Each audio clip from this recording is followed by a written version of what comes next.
Cindy Bulonji, beautiful Haddijja Kigozi. Yeah, man. No, nawe. Kakutereza linda konkutereza kantu. Okay. Bwetu kyonno nange emboze egenda okugwa amakerenda. Abalungi abali ku HK Media yenze Haddijja Kigozi abali ku Celebrity Track Uganda. Channel 2 zitudde mu video ate nga tugenda kubeera tulinawo ekipya kye twaleesewo. Tugenda kunyumya ku bulamu bw'abakyala n'abaami. Nyo mumbere efaananiddeawo nkwaniza n'abatulabako mikutu gyombiriri HK Media Celebrity Track Extra UG nkwaniza Jona ku camera Busesa Media International Worldwide. Mwagadde sitera mwogera ko njagala afiire mu. Nze bisere bisinga n'onjogera nnyo abantu bali mu kamera naye bamba musanzaawo nankwatako. Ate no sebo nabo baba baagala tubogereko. Jona aba ayagala mwogereko buli kiseera. Oyo Jona mumanyi. Yeetega abakyala b'e Canada. Aswadde so oli aba Saudi oyina kutandikira ku be Saudi abane Saudi awo no balaba we bali mu bungi kati boyino beetega ateganyaawo ate nga bali singa abaana abo babeera banoonya bajja kwanguyira nnyo mbeseere mu maaso awo so kati omulamu olunaku lwaleero tugenda kutunula ku social media FM ojikuza otya ekuumye etya tulabyewo one hit wonder abazze ne babeera abakabi mu wiiki emu inaku zino tulina simanya ono yali omulenzi sitya denja beekube vakube waliwo omulenzi gwe bajenera kayo nagamba kabaka mwanga kati twaddewo ne muzeeyi Jemba wiiki bbiri ne naavaawo kwegamba bamuwunya bonna ne bagenda abo bosi libeerabira muwunya ebiseera ebisinga buli muntu alwana okubeera owakabi n'okutuukako kilaasi eyawaggulu naye ebiseera ebisinga oba ovuddeyo kibwatukira ogenda kibwatukira nga bwozze nga tomenyese bwogenda mu bwangu okitegeera olina kuba sponsors aba sponsor okujjako nkutegeeza nti ennaku zo naye ennaku z'omwezi 24 ndi mu Dubai awo ngenda beera mu Dubai awo Dubai wafuulayo ngenda beera 24 February namasuba anti nsula ku Entebbe Road that's why mind lwaki abantu bagamba nnyo ekinsuza ku Entebbe Road flight zange saagala ntuuke ne bwe ndirate manti nva wano nzizira wali nedde ennyonyi ogifudde kagaali buli mwezi bwe kiri munaye twabonaabona nnyo nga tutambulira nnyo ku gaali kati tufunye kakisa tufunye abantu abatutegedde mu Haddijja gwe wali Dubai eyo ng'oli star era ng'oli star era nange okukulaba nakusanga wa Dubai okitegeera singa sajja Dubai era sandikulabya Haddijja kati mukutegeeza nga ennaku z'omwezi 24 Feb tukuleetedde Chosen Becky tukuleetedde Little Boss ne tukuleetera Rachel Namiro GICC omukyalo Jackie Jana yataddemu akasimbi n'agamba tugende mu Dubai tugende ekintu kikwasaganya ennaku z'omwezi 24 then 28 ndi Cairo Egypt ngenda kubeera n'embazira Tone Suna Ben JB Events bakuleetedde ebinyanyanyanya mu Egypt ebinyanyanyanya mu Egypt omukyala Banita Cats akutegeeza ennaku z'omwezi 28 omwezi ogwokuna tuli mu Cairo Egypt endongo ebinyanya mu Egypt mbazira Tone Suna Ben nze mpoza ate baganda baffe aba Speed Express Tours and Travels abalungi abatulaba be batuteekamu omusaayi okulaba nti HK Media abantu ba Speed Express abo mbaagala nnyo bayirawo omanyi nabo bakulaba kati weetega kati va mu kwetega kati otandise okwetega bosi wange akulaba va mu kwetega waliwo companies ze branding ze bulungi luli nali mpita ku Ginger Road nalaba office eri awo nga ku Uganda House awo okitegedde nti mbalaba tebalina kye babagamba naye kyenjagala okubabulira mwena abali ku HK Media is that mu buli business mubeeramu abalabe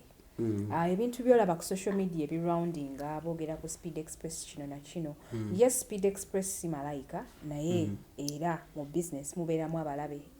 accusations zonna zolabe ku social media nyongera okujjukiza nti si ntuufu so nkujjukiza nti okyasobolera ddala okukola visa change ng'okola ne Speed Express Tours and Travels okyasobola okufuna visa okyasobola okubookinga ticket ate nga tukwaniriza ne ku kisaawe bulambalamba poza ate baganda baffe aba Roast Coffee Academy bakafulumu kubangula abaana ba baristas ab'amaanyi nja kutwalako ewa Tiger Divorce lwaki ntwalayo ntwala nsi nyongera osimbya ddala oluseke so nja kutwalayoko akulabeko oli buloga okitegedde kino buli muntu kyetaaga abantu bongere okumumanya kate wano mu media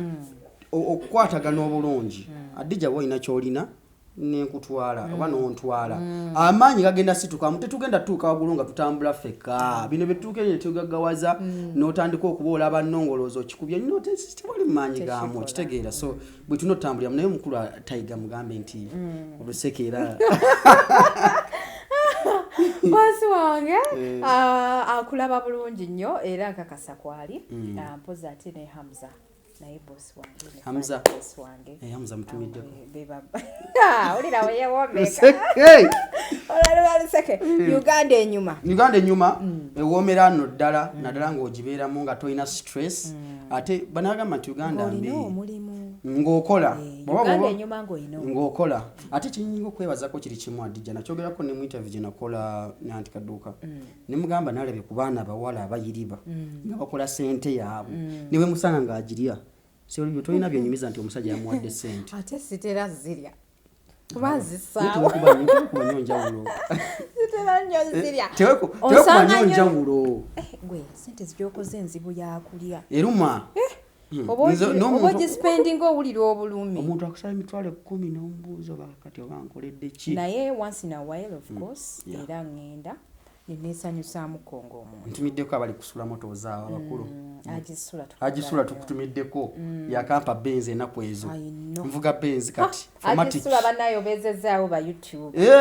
nolese bonnasanga akaana nekagamba mu tebadde sebanko ku YouTube eyevuga naye bannayo bwana buno bwa TikTok bwavaawo nze gankubuulire ye muntu yekka akuwa emmotoka nagamba kati oli star njagala okulinga oli star genda weevuge ojja kunsasula mpola ne bantaba bulijjo ogenda kugula emmotoka si bya pressure muteesa nje sasula mbanga bweriti nowevuga ate ebbanga ne likulema era nakusigala ng'akya nga gumiikiriza ye omusajja yekka gwe tuyinawo mu ate nga agisulera ye musajja yekka ndowooza gwe naakasooka okusinkana nga ogenda ewa agisula n'ovaayo ng'olidde n'ovaayo ng'ofunye amafuta nze agisula naye tukoledde abantu n'ogenda wakwatirawo vidiyo ne bavaawo nga nabakwekuba yampa emmotoka eyo amanja naye bwe ntuukawo ne mubuuzaako ate yampaayo n'amafuta agantwala nze omusajja nze sikutsa nze ne baleeta bondi mmeka mu Uganda ez'emmotoka kati eve kusula motoozi nze ng'ate nzirewa anti abalala bo akagijjayo myezi 2 owa ekijegere kijja okitegeera so kati abantu batu twetaaga mu industry okitegeera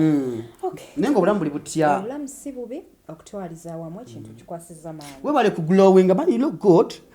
you look good byebyo byebintu bya divorce yebyo kati mugenda nyiiga manyi babeera okuno ne banyiiga tetulina kulabika bulungi mubagala tuli nga tusiiwuuse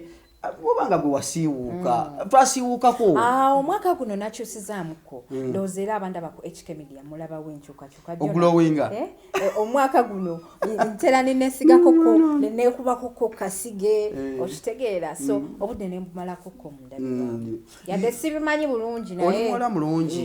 ngezaako omuwala omulungi teyekolako nnyo ekisige kyenekuba ku mbaga ya Rahim abantu bonna ne bati omuwala omulungi teyekolako nnyo wane Kampala abaana bepimpinga n'abanga Haliya mwana n'omusanga yepimpinze bwati Haliya si Subaru gye bawandiikako ebigambo Uganda National World Cup weesooka owulire n'ezikonkolima gaali magi basooka kwavula si ddogo abaana beeyo n'abatusisizaamu mujja kiwulira naye nga ne bawandiikako mujja kiwulira oba ekiki naye nga okutwaliramu mu byonna twagadde olwaleetu emboozi gye tulimu y'abantu nga ffe nga bwe tulaba tuli mu kunyumyamu naye kyemmanyi bw'obeera eyo ebintu ebimu bye tuba twogera oba ogenda biwuliriza obifunemu amakulu ebiseera ebisinga Haddijja oli mwana wa buwala oli mu industry ensi ekulabyeko buli kimu okikoze okimenyekedde oli mu kumenyeka n'essaawa zino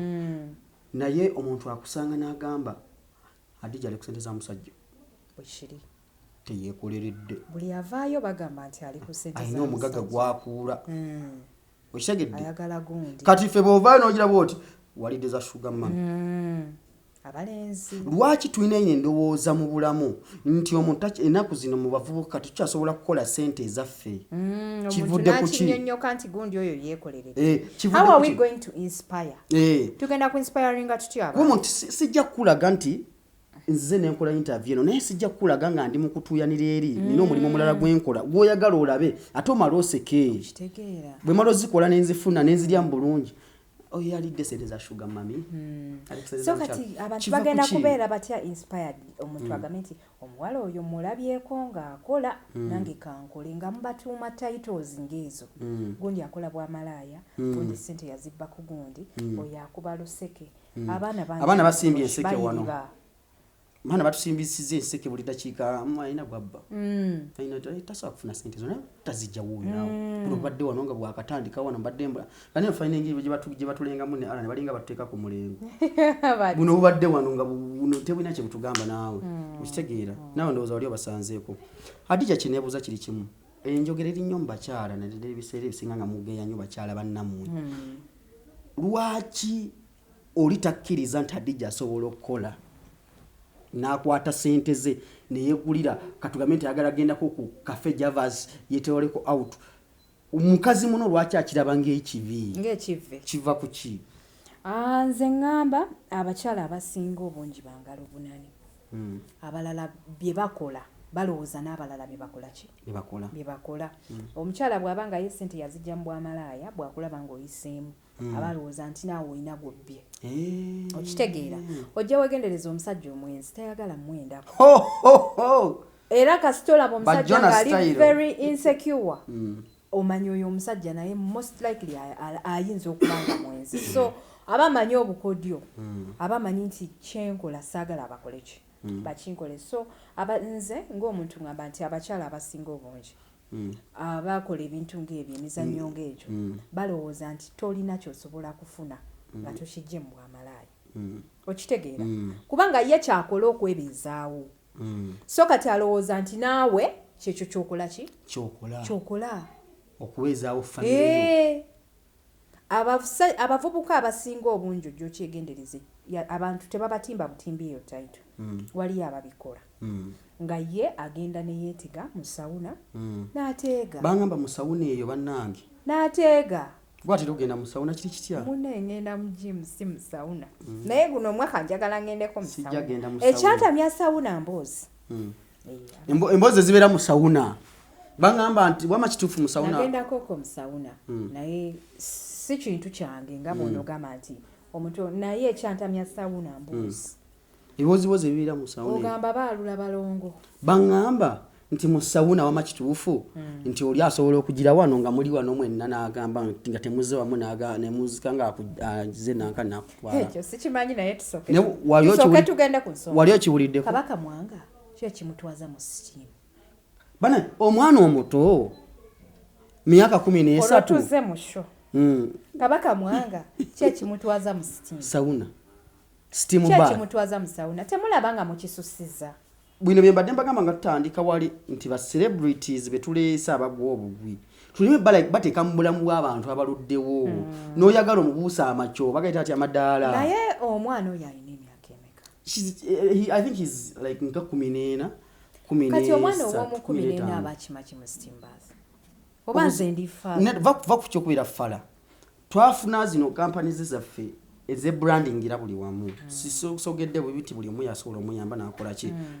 wala abamuyamba oli akumwengo ekiryoke okitegeera manya nti kampani yange bwe njikola myaka emeka okitegeera ntagitinze audience ya myaka emeka okoze sawuna erina okubeeramu abantu ba 18 and above kale tukudda waggulu okitegeera nawe owulidde ekibozi kyobadde oleese kiri ekya sawuna nogenda ebibozi ebiera mu sawuna ekyantamya sawuna mboozi kati wulira kati emboozi omwana wo bamututteyo maama osigadde mu kyalo omwana bamukuggyeko myaka 14 oze mu Kampala tetuganye nti sima ba brand ambassadors bebakooti nga bebati omwana myaka 14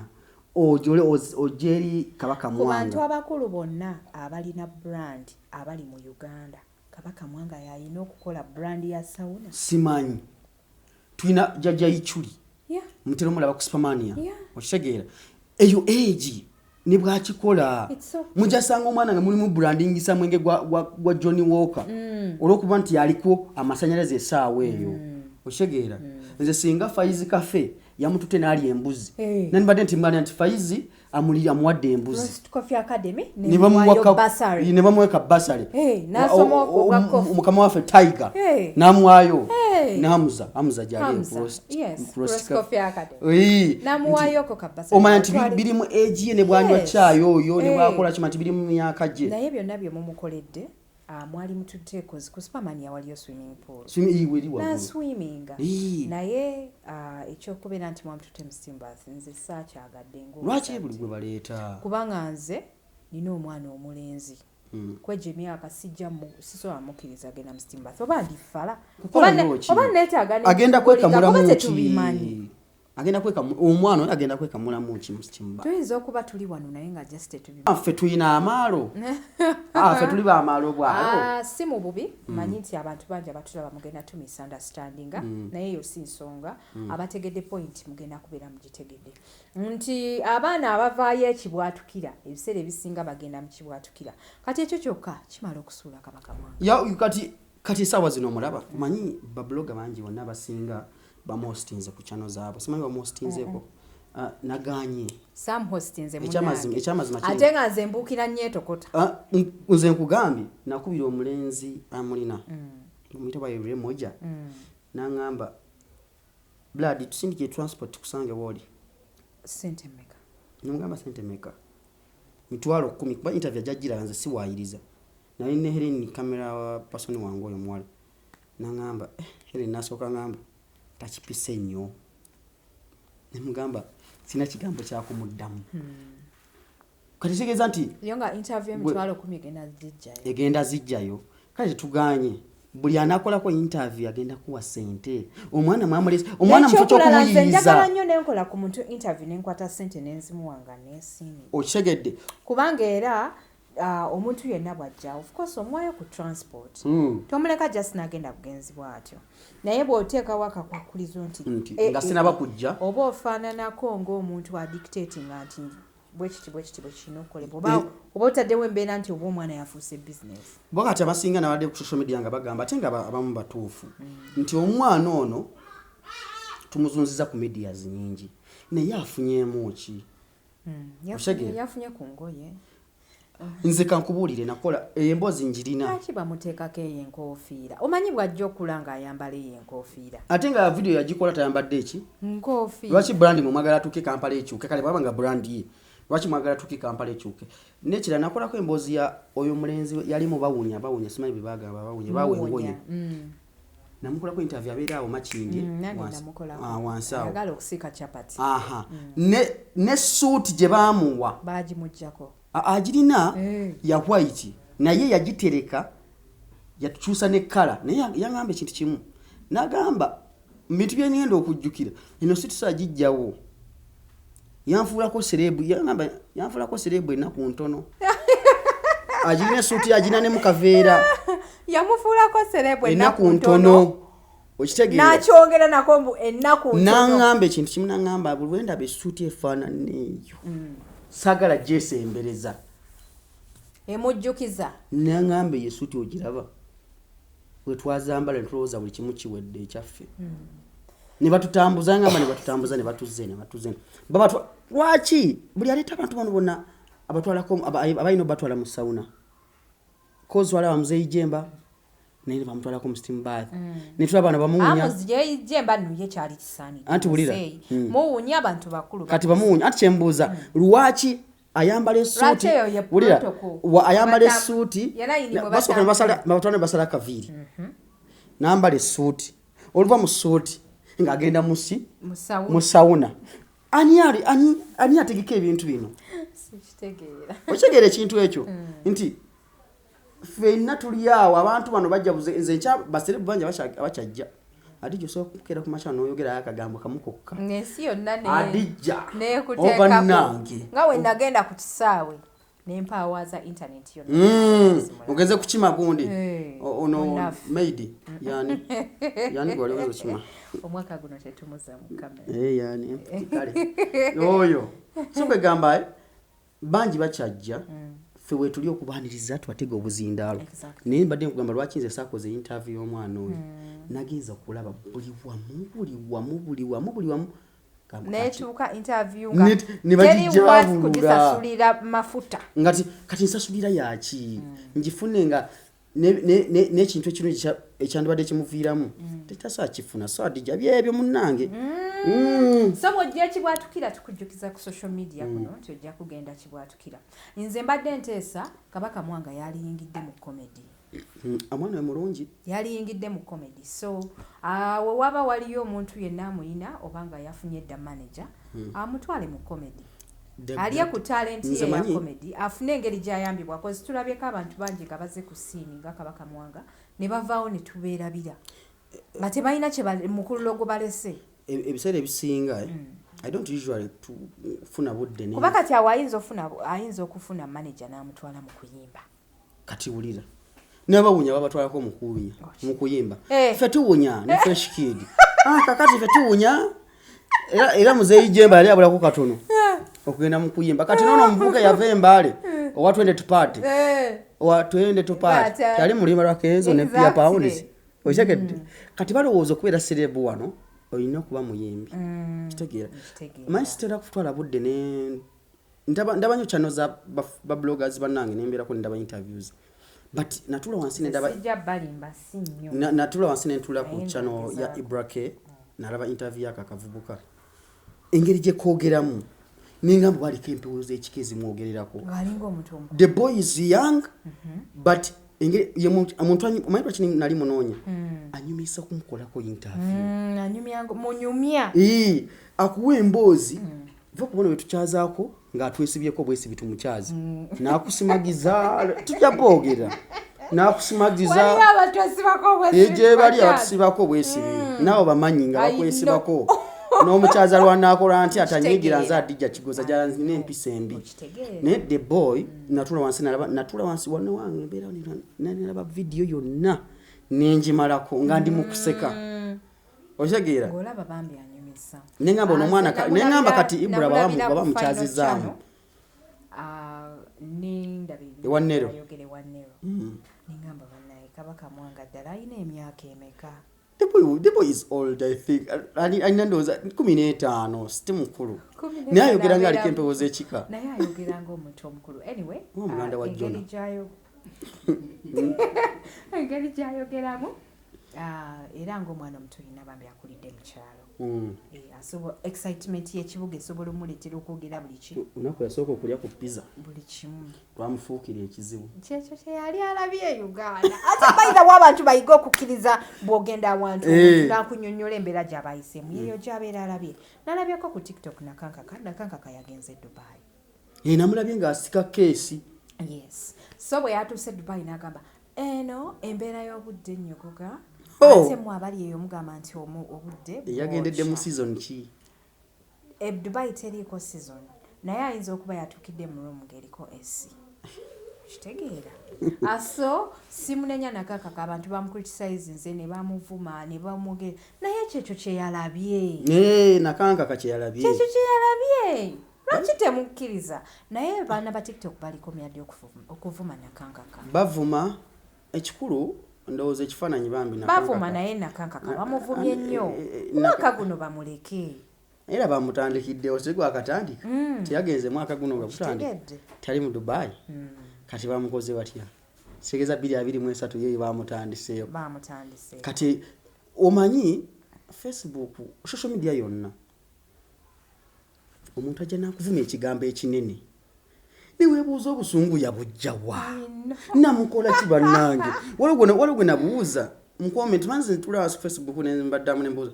naye maama oddamu nange nsiramu nakukola ki bwe mbanga nina kinakukola nga simanyi mbuulira nkimanye ekigambo kyonvumye nga kinene okitegeera era yaddamu naŋŋamba ekyamazima tolina kyewankola naffe tubeera eno nga tulina ebitusumbula kati omuntu afuma ku social media sikyamunenya okitegeera nze nina stress naye nga sivuma bantu ku social media nze tolina kyoyinza kunkakasa oba onvumye ng'onvumye lwa butakola ki lwa butaba na wano nze wemba ndaba wano brain kubanga nze wemba ne stress sigitwala mu comment section ya muntu I know how to handle it so kati gwali ku social media ng'onvuma n'owandiika ebintu ebitategeerekeka mba nkulabira ddala nga wano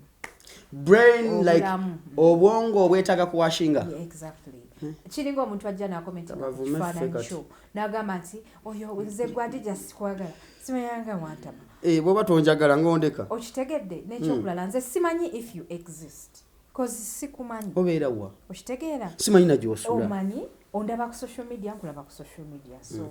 I think those abantu ababeera mu comment section abasinga si stress. Busiru. Yeah. Bakaba vuma ffe Haddijja. Haddijja wagenda vuma ffe. Ebyo kyabitya. Ebyo kyabitya Tata Jona. Tata Jona ajja mu maaso awo. Tata Jona ajja mu maaso awo era bajja muwulira. Eno media yabagumu. Yeah. Kyova olaba abantu abatali bagumu bavaayo ne batandika okukaabira ku social media. N'akaaba amaziga. Yeah, n'akaaba amaziga naye kati ffe emitima gyakaluba especially me. Nze ojja kunvuma onvume paka w'okoowa. Naye nze najja nga siina gye ndaga. Kye bagamba nti najja tewali yakuleeta. Okitegeera neereeta so yonna gye nava. Haddijja nga watunda KFC. Haddijja. Ayinza kaba yangulako enkoko. Haddijja nga watunda KFC. Mpozi eri bayitayo batya? Shalja. Yeah. Haddijja wasavinga KFC. Oyinza okugamba atakulaba yakugaya. Neze omanyi oli hasla mbulamu nze nkubuulira buli kaseera bwe nkusanga nkikugamba. Naye saasokera mu KFC. Saasokera mu KFC. Nze nalaba nnyo KFC awo ng'ogamba nnyo KFC. Nga ngabanye enkoko. Oyinza okugamba n'owajja n'ogigulako. Ye lwaki temwajja ne mungulako KFC? Munnange nkugamba nkunyumiza ki? Nga njagala okujja munnange ne baŋŋamba olagawa. Nengamba munnange nze atereese mu Dubaya tuulako wansi. Naye munnange olabye nti buli kimu kirina entandikwa n'enkomerero. Nkugambye. Okirabye? So ebintu buli kimu kisoboka ate buli kimu tekisoboka. Temunyiiga bino tubyogera like it's just a by the way. Yes. Buli omu alina gy'ayise waliwo abaana bali mu kikanula awo Dubai awo bakyali bange. Mu kikanula abeetisi b'emigugu nabakolako lumu emboozi. Omanyi nze yakolanga emboozi z'omu Dubai. Gwe yali media eri ekwatidde UAE. Abeetisi b'emigugu abavuzi b'amaato ku nnyanja bakirina batuuli abalongoosa train buli omu waliwo bakutiisatiisa awo. Ne bagamba Haddijja ebintu bya Dubai biva obifulumya otya. Nze ndi musanyufu nnyo nti kati balaba enjuba. Nabagamba nga mwakajja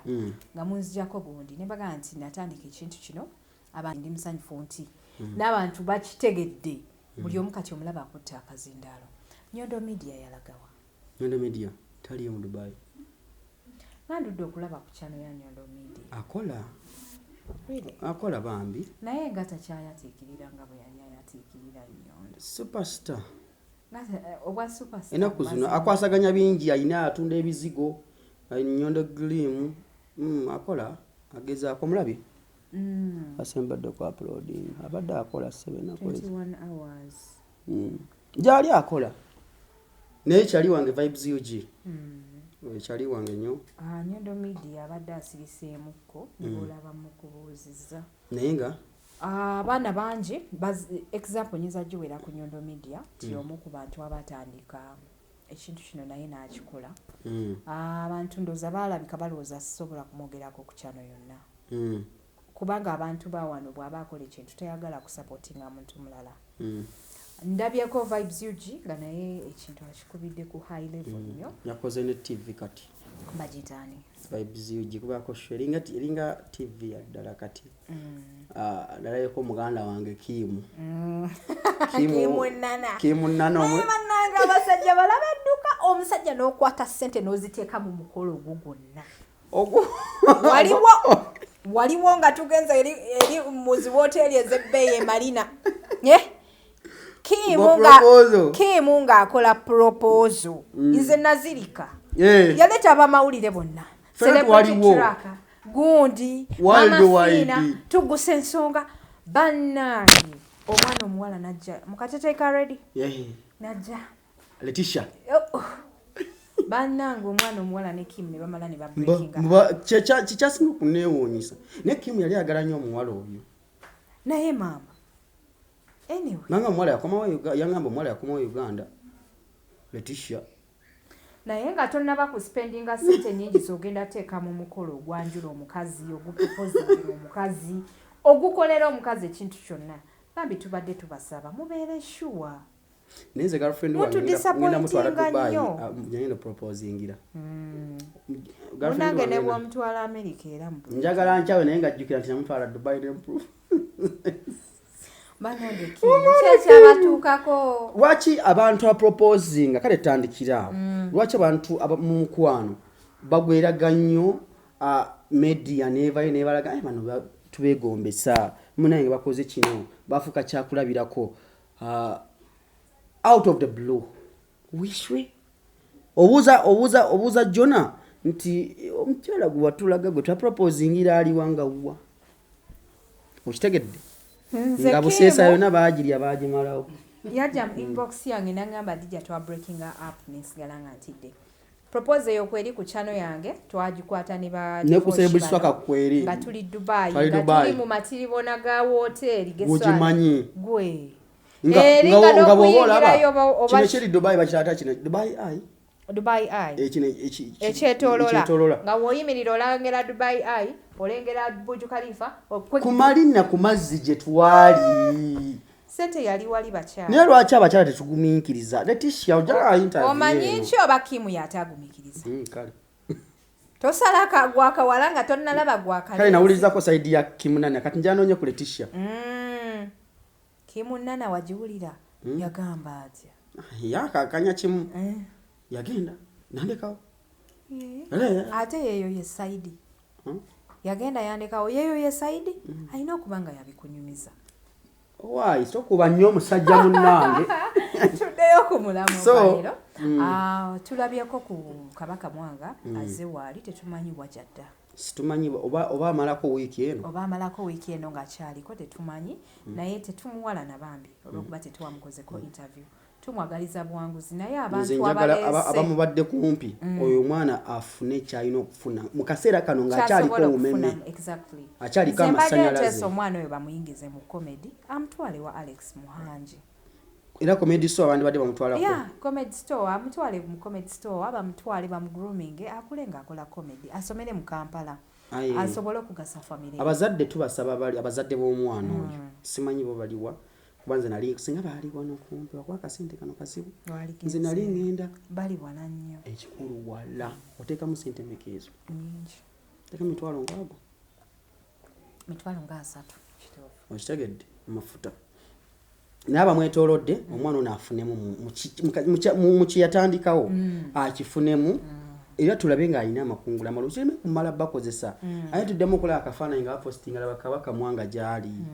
okitegeera erinnya Kabaka Mwanga ly'amaanyi iwe tulisibye ku mwana naye nga ly'amaanyi mu byafaayo bya Buganda okitegeera so lirina okurepresentingibwa bulungi yes temumalaga kwesa mwana mulekawo awo ne mumusuula tekijja tuyisa bulungi ate tujja basabula tujja bakuba mwenna bamuliko okay so katukwate ku nsonga endala ku social media eno naddala abantu ebintu ebiriwo ennaku zino abantu bye bayimbako ye trend oli bwagamba beekube ng'oli aleeta akayimba nti beekube ono bwagamba city addenja ono ng'aleeta akayimba nti city addenja what is going on ekirala ba upcoming artists abayimbira mu eyo gundi yemu foomu yemu nga basusse obungi anawe ba weeks 2 kubanze of late yesterday nabadde mpuliriza luyimba lwa Sebatta mayinze njala nnyo okumanya byedda omuntu agenda obinyumyako nga nakyempuliddeko oluyimba baluyita Stani Yankema yaluyimba ne Pros omukyala muyita Pros berinnya lye ndyerabidde ddala luli mu ddakiika 7 n'obutikitiki wanga 3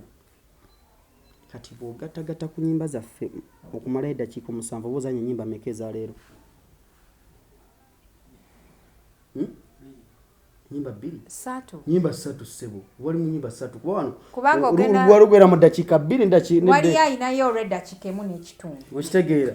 nti ebigambo bibiri bisatu bigwayo ng'ateekawo chorus ng'ayongerako verse emu ng'amaliza waliwo oluyimba lwa Sebatta lugenda okutandika kali akadongo ko kakasooka okuzannya kazanyira eddakiika nga 2 oluyimba agenda tandika okwogera nga mwekube yaweddeyo nkutumireko muganda wange Tomudi saagala onyiike Tomudi bajawe ndi musanyufu bwe ntuuka mu audience ba mu kivulu nga Tomudi bakuba oluyimba lwe nga tanakuta ku stage nga abantu bakuba enduulu enduulu gikozese kati gikoze kwategenda wangala nze nkuwa assurance muganda okumanya ng'enduulu teyewangala njirabira ku lusuku lwa sementi aliwa kati njirabira ku lusuku lwa sementi naye nga Tomudi tukwagala nnyo yajja mu ntuuka gye bagamba nti erimu abantu abaliroko ani yamukubira enduulu olusuku lwa sementi wangi nziriramu yajja mu nkuuka bagamba nti erimu abantu abalira okwennya bagalanye olusuku lwa sementi yajja ku stage n'akagaali ke ani yamukubira enduulu omwana oyo Katonda yamuggyako obuganzi abantu tebakyamulaba bamuggyako omutima olw'ebyo byaliwo nze ekyantama kiri kimu bankuba strike abaana abo wataddeyo oluyimba lwe yali live performance okitegeera ate ng'okozesa kamera yo yali aze kuyimbira ku show ya Karo Kasita nga yakajja biseera ebyo ate ng'eri ku kamera yo kati bwe bagenda nembikwata nembiteeka ku channel yange ne bagenda ku channel yange ne bajjayo video yennyini ne bagiteeka ewaabwe ne bakuba strike okuva ku olwo Ronald alimpa nakwira management yaabwe ne bangamba oyina sente mmeka tubijjeko okuva ku olwo ne bakuba kuba story lwagikolako ne BBS ne bagikira mu strike YouTube channel ne mbagamba mukubye kampani kuba oluyimba lwammwe ku TV ne mugikuba strike anti ekyo kyenkugamba nti omuntu bw'oyitiriza nnyo ebiseera ebisinga Katonda alina kyakuggyako omwana oyo nze ndabanga Katonda yamuggyako obuganzi koza abantu baali bamwagadde naye lusuku lwa sementi awo bw'atasiimira gundi ono omwami Ndugga w'atasiimira Ndugga ebigambo byokka byayogera ku Ndugga abantu baamulabira ddala nga mutuufu ali so ungrateful Mama Afina is another one yes yajja oluvannyuma naye ate Ndugga yakola omugogoki omulimu munene kati ebintu ebyo bibiri obutasiima Mama Afina obutasiima Ndugga abantu baawulira nga bamukyaye so era tewaliwo kirala kyaleeta downfall ya mwana oyo okujjako empisa z'empisa in fact ng'ovudde ne ku mwana alina n'abamubeerako anti omuntu agenda n'akuwanika n'akulowoozesa nti oli wakabi bye bino bye tugamba ku ba upcoming artists beeyo leka baleme kusomeramu serebu atambula bw'ati serebu aliira n'ozimba serebu akola bw'ati okitegeera bagamba musimanyi olina okulya akakoola mu bantu otya okitegeera ogenda ogayagaya olina okutambula n'abavubuka nga bana ku mugongo ono ali n'omulala ali mu kiwato ali ku magulu ndi producer wa show ku PBS ku Saturday bagita ffe tuliko y'abavubuka zanyi nyimba z'abavubuka niwo wala abavubuka bekitajja kuzannya bonna bagana sijja ba mentioning nene nabo bakimanyi bangamba ko lwaki tozanya nyimba zaffe sijja bazannya naye muvubuka tugenda maaso na show producer Alan akyali muvubuka totya danger mbuuza don't you fear danger ate what danger amazima temugagala gogera ko mbuuzisa is a teenager no problem yeyo yabadde answer mbadde manyi nti gundi y'abavubuka nga bw'olaba WBS bwe yali omuvubuka bwajja si mu bubi mukwano manyi oyina obusungu bungi tokuba nnyo bantu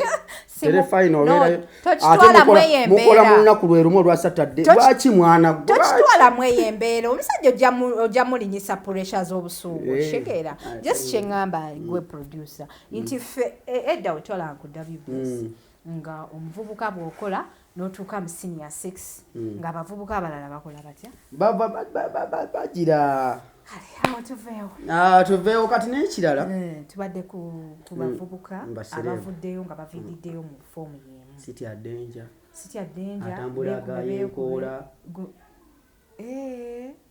kati yani yagaa nti okuba serebu notambula ng'ogayenkoola mbolokwa ye brand ki simulabangako brand ki mbu serebu simanyi wekube enkola simanyi ali enkola just abaana bavaayo buze ngamba babehavinge kigenda bayamba n'ekirala waliwo tutwatandikiddeko wali mu mabega lwaki ennaku zino kantiteeke nnyo like bawala lwaki twagala kulivinga obulamu obwa social media bulala n'obulamu buno obwa bulijjo lwaki twagala kulivinga nnyo okuwa abantu ekifaananyi mu bulamu bwe tutali kikivudde ku ki oli n'omusanga baba agenda kwekubya ekifaananyi waliwo sijja kwogera wabweri waffe ku geeti wano waliwo omwana abeera mangaawo aveeri ewaabwe najja ku geeti eyammwe nekubya ebifaananyi yali akola video hey guys have a nice weekend okay I'm chilling home yeah ndi waka kati nali ngenda kugulawo geeti nemuwulira ng'akola naye nga sijja mutaataaganya kamalize byakola naye nina nemuwulira bwe yakamaliza ali mu uploading awo nenzigulawo geeti nantunuulira bwati oh how are you nanga ndi fine katana kuntunulira mu face naddamu nantunulira bwati ono divorce obeera wano oh you stay here Banange nanyamba let me tell my friend ngatonteeka mu video so kumaliza ebintu byo kati kiva kuki okweteeka mu bulamu obwamwe temulina geeti ewamwe temulina mmotoka gwe naye oyagala mu social media mama onagifuna ddi emmotoka ojje kubisizeeko ekifaananyi anti lindako oba kisanze mu parking tewali buzibu Patrick akyalina obuzibu bumu Patrick wa CBS yangamba omwana wo yaja naye ku ekifaananyi ku mmotoka ye ku telefoni mu parking ya telefoni nangamba nejje buli kati nkyawoza ewaka lwaki omuwala yeekubisa ekifaananyi ku mmotoka yo nkufuna okitegeera gwe kale mwekubye naye temulaga namba za mmotoka oli akagula UBM ye naye oyagala gyekubisizeeko n'ennamba ng'ovuga akanamba kivudde ku ki ate munnayo n'agula ddi emmotoka omunaafuna ddi ewammwe geeti naawe weekubisizeeko ku geeti lwaki tubeera mu bulamu obutali bwaffe ebiseera ebisinga si kubeera mu bulamu obutali bwaffe naye nze ŋŋamba nti oba oyagala ebirungi ebifaananyi byo birabike bulungi naye ng'ate toyina ki ka background olina okunoonya kalungi olina okunoonya ka background so kati ojja kugenda wali eri ku formatic ya divorce oyimirire okugulu okuteeke nakuleeta empya kati endala okugulu okuteeke ku namba puleeti bakusabula akafaananyi naye tulaga nnyo namba mpozi nze weŋŋambira abaana we bakisusiza be basire kwini abakisussa n'atuuka awaka nga wamuinvitinze n'agenda ku balkoni n'agenda mu ntebe n'agenda mu ffumbiro n'agenda mu kikigo buli wamu nayagala yeekubisizeewo ebifaananyi sifa abazimba amaka amanene ayino okitegedde ekintu ekyo naye omwana atuuka mu maka go n'agamba kyekiri wano kwegamba nti omwana ye tajja nti aba ayagala boyfriend bw'atuuka waasula n'amuleesa amuvaako otandika okuya mukwano tuneebakako ebirowoozo byonna nebidda ku bifaananyi ayinza okwekubya ebifaananyi nga 10 neyeekwata TikTok neyeekwata Snapchat buli kimu nze waliwo omukyali wange luno twase mu lugendo Dubai bambi yatwalako omuwala ku nnyonyi nze nkugambye omuwala oba yagenda n'engoye meka jona tukyaliko okwange daba otunula ku divorce yekka omwana oba yajja n'engoye meka kadirisaawo omwana bweyakyusa kaca n'akyusa kaca ebifaananyi byeyeekubya olwo ng'agenda kubitereka abitereka anti agenda bibalaga every weekend beera ku nyiki ewa boyfriend abeera ku nnyonyi every weekend abeera ku nnyonyi anti ku kadirisaawo k'ennyonyi yakyusa engoye nga 10 mu nnyonyi nkufunye n'akyusa n'emmanya kati ono talina ssuubi lyakudde eno okitegeera yeetega kati kayeetege bwe kaca kaca nga bwakyusa bakalala n'emmanya nti kati eno agenda bikolerako emyezi gy'engeegi ndi ku flight okitegedde ekintu ekyo nti twewangamiza nnyo mu bulamu obutali bwaffe kiva ku ki Haddijja mwe muli bawala anti kyawo wenkugambidde nnyonyi ogirinnyako ddi emirundi 7 yeyo ye chance gy'ofunye okyuse ku ngoye giwere emirundi 7 n'ekyokulala baheeta bayitiridde abantu baagala nnyo okuprovinga abantu nti obulamu bw'obusuubira si bwe buli kyakubiri heartbreaks nazo zisusse oba oyagala okakase x okakase x nti nkyali bulungi ndi ku gate ndi ku formatiki aginnanyini wayo ye boyfriend wange waliwo yankakasako ennaku ezo munange nawe bw'olaba akafaananyi ng'oyina omuntu gw'otayagala omutima tegukutyemuka nange waliwo yankakasa ennaku ezo ng'ali mu mmotoka akutte passipooti atulumya kwata ku mulenzi beevuga nenga kati musajja wange nga ngenda kufa leero luno nga nfudde bamututteko ne ku nnyonyi nze saabikola sina wetandikira naye nga bwe obulamu bwe tuwangaaliramu obw'okwerimba n'okwesudiya nze seesudiya abaana baleke abamu beesudiyeeko abalala balina ennaku yaabwe balina ababawalana bangi tova mu kiyumba n'otandikira mu kugula mmotoka ofaaki ekyo ate kirala sooka okole ekyo kirala waliwo okufeekinga obulamu nga si bituufu ne wabeerawo omuntu n'akaka nnyo obulamu nga naye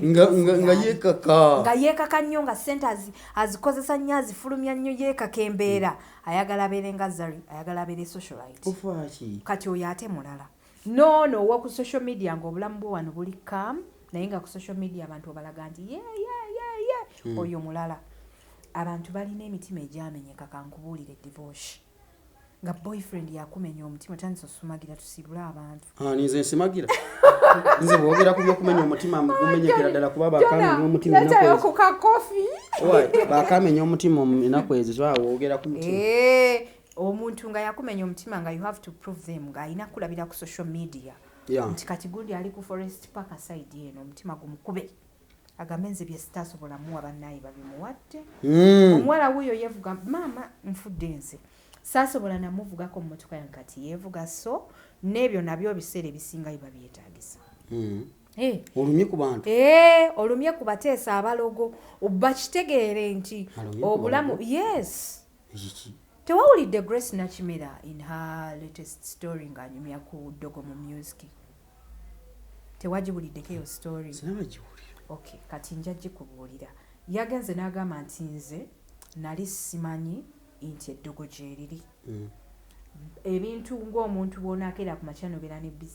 bizinesi nezifa emmotoka nezigwa ebintu nebiggwawo banka netwala ebintu sitaani yakireeta ebiseera ebisinga kiva mu ddogo yabadde ali mu kuwa testimony gye yajja mu church n'agamba nti obulamu bwe bwonna yamala emyezi 6 nga mulwadde naye ng'obulwadde obumuluma tebakolaki tebabulaba ebyo byonna n'agenda n'alokoka n'abitegerera mu church gye yategerera eddogo mu bayimbi okitegedde so kati kyenkugamba nti no abalogo gye bali baloga babeerayo walaba story gye nakola nga ndi Dubai omuwala yagwa eddalu eshalja n'atula wansi neyeeyambula ng'agudde nze waliwo embeera gye nayitamu awo emabega yanyigamuko naye nekizuula tera bintu byetoololera awo ebintu ekitegeera bayinza okugamba nti omuntu yeerogoza naye ng'ekyamazima kiri nti bibaayo bya ddala kuba waliwo ekiseri we natuuka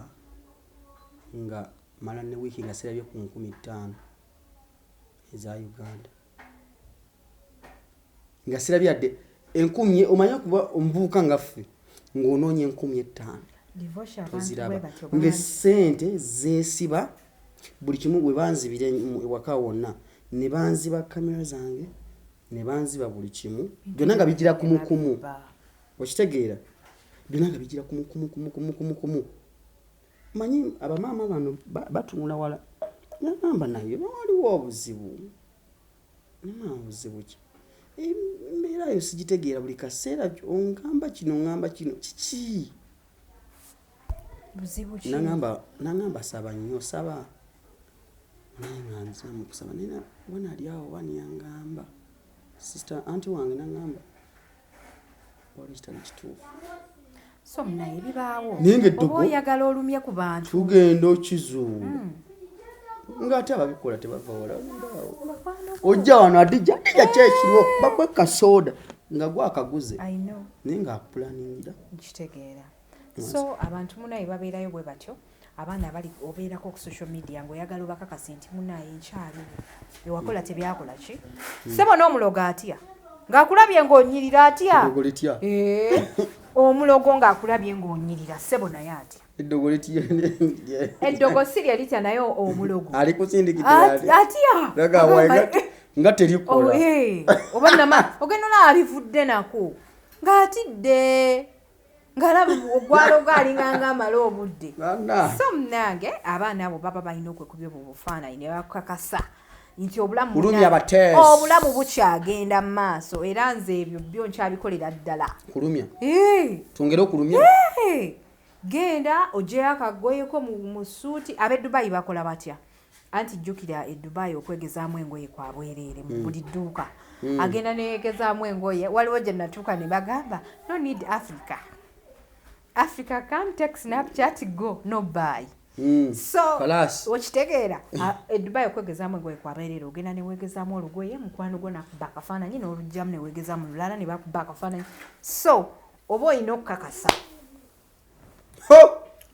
so muganda wange tulina muntu tulina okulumyamu olina okulumya ate guno omwaka gwa kulumya ene emboozi tukyagitwalira ddala eno tutandiseko ntandike kati ebintu bingi byetugenda banga twogerako here and there ate gwali yakimanya tulaba bikwatirako ddala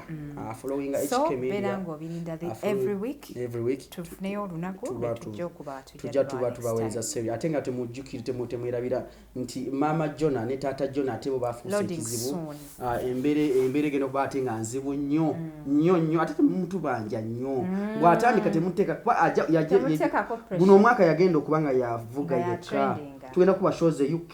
tugenda kuba shows mu nsi ez'enjawulo Mama Jona watabu nnyo ate nga Jona ali ku kamera. Thank you so much. Jona nga akula mangu. Jona akula mangu sichitegeera yenna ekigere kikomeri luli nagezaako kumuwako ku ngato agigendere muko ku kivulu kya Abraham. Omanyi mutabani wange oyo Jona yagenda nkulabisa yagenda kujja suuti ye ku kyalaani n'asanga nga owengatto oba yali azinyisemu amazzi yali azikoza atya nga Jona tokaaba yambalako kweno ninayo buutu etasalawo eringa y'abasajja eringa y'abakazi nebwa Jona oba nkusindikire ka buutu kange kano olabeko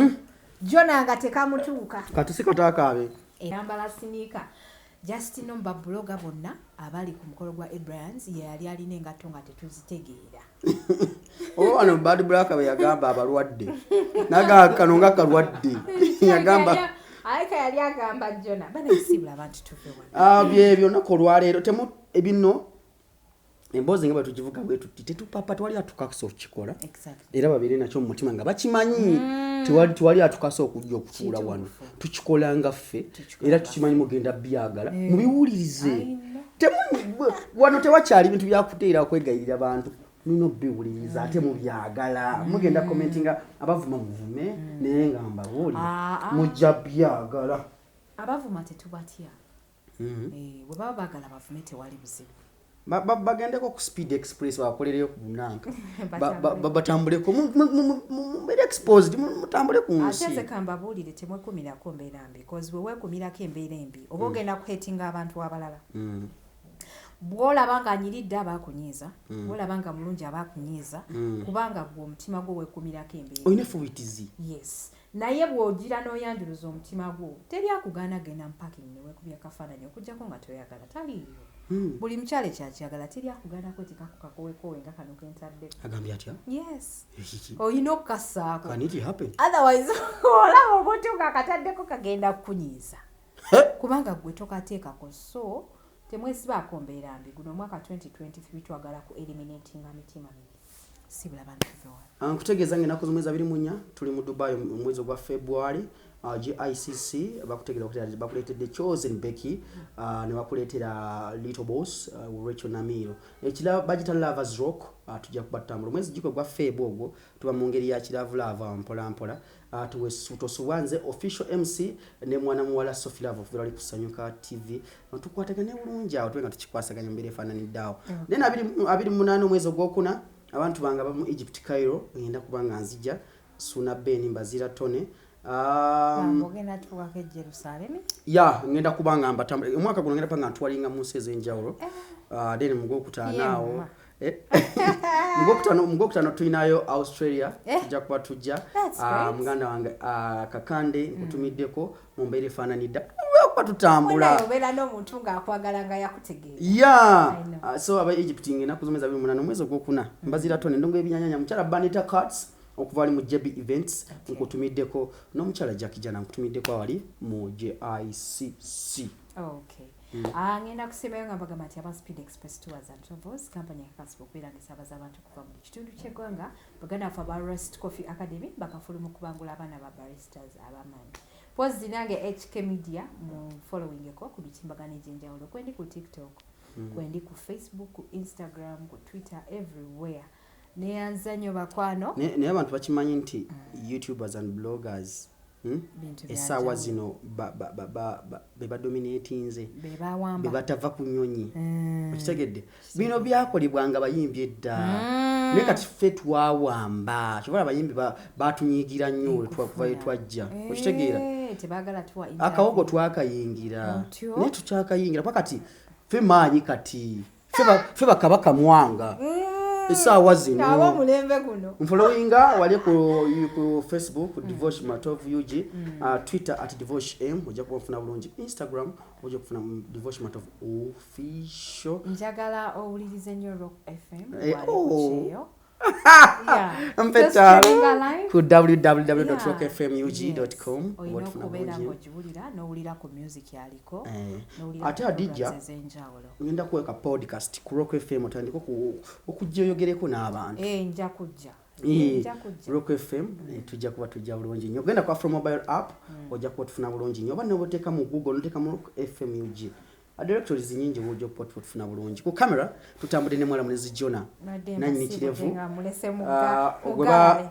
yetega abakyala b'e Canada nedda soko beere nnyo ku b'e Saudi abe Saudi abe Dubai soko beere nnyo ku b'e Saudi si bakadaama beera nnyo ku bakyala b'e Saudi si bakadaama bakozi ba housemaid ba house managers bobobeera omanyi abaana ogenda kufuna true love otherwise ojja kutandikira mu bintu by'okumenya omutima omwana oyokola buli kada ku muoninga bajja kumenya omutima ojja weetege kitono abaana b'e Saudi balina love bakadaama balina love baagala ate bw'aba akwagadde ebisigadde mu party tugenda kujja n'emboozi y'abakadaama love y'abakadaama ombeera bulungi mwera kamunyi